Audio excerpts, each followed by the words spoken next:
Kwa sehemu ya tatu kidogo patachukua muda, kwa sababu ndo kuna mambo mengi ya msingi ambayo tunakuja kuyasikiliza na kuyajadili leo hapo kwa pamoja.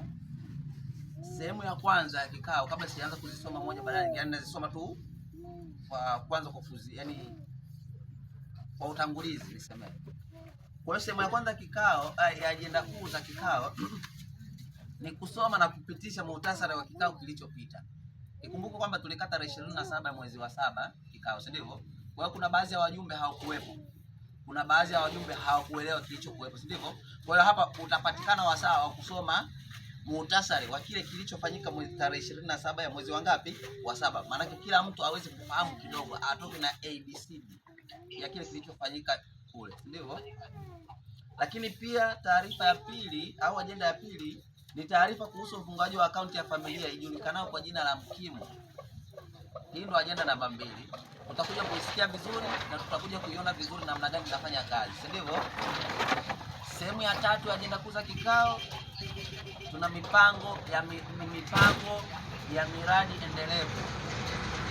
Hii ndio ajenda namba 3. Ajenda namba 4, mapendekezo ya tisheti rasmi za familia.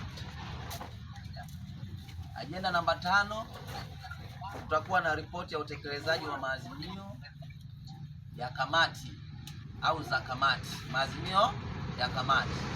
Nikumbuke kwamba tarehe 27 ya mwezi wa 6 mwaka 2025, wakati tunakutana kwa mara ya kwanza, zilitengenezwa kamati 2, si ndivyo? Kwa zile kamati tangia kile kikao zilishaanza kufanya kazi.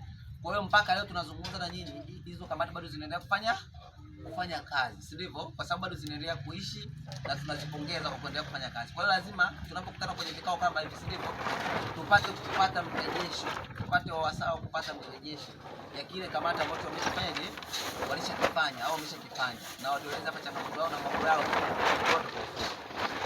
Ajenda namba 6 ni mpango wa kikao kijacho. Tumeshaazimia kwamba kikao hiki ni kikao cha mwisho wa miezi, kwa mfululizo wa mwezi, kila baada ya miezi kukutana. Hiki kikao chetu cha mwisho. Kwa hiyo baada ya hapo tutapanga kwa pamoja kwamba lini tukutane, muda gani na tarehe gani na eneo gani. Sisi wajumbe wote kwa pamoja tutalipendekeza hilo, si ndivyo? Hizo ndo sehemu ya ajenda kuu za kikao. Naamini kila mmoja ameshaanza kupata hivi kidogo, si ndivyo? Kwa fursa hii, si ndivyo? Sasa hivi nachukua wasaa wa kusoma na kupitisha muhtasari wa kikao kilichopita. Katibu wetu hapa Bwana Said Yasini Kisabuni atasoma muhtasari wa kikao cha pili cha tarehe 27 mwezi wa 7 mwaka 2025.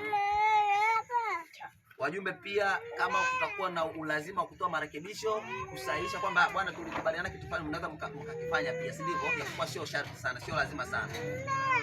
Lakini pia maswali au mapendekezo kupitisha muhtasari kama baada ya kusoma, maana sisi huo muhtasari tutapita kama sema nini.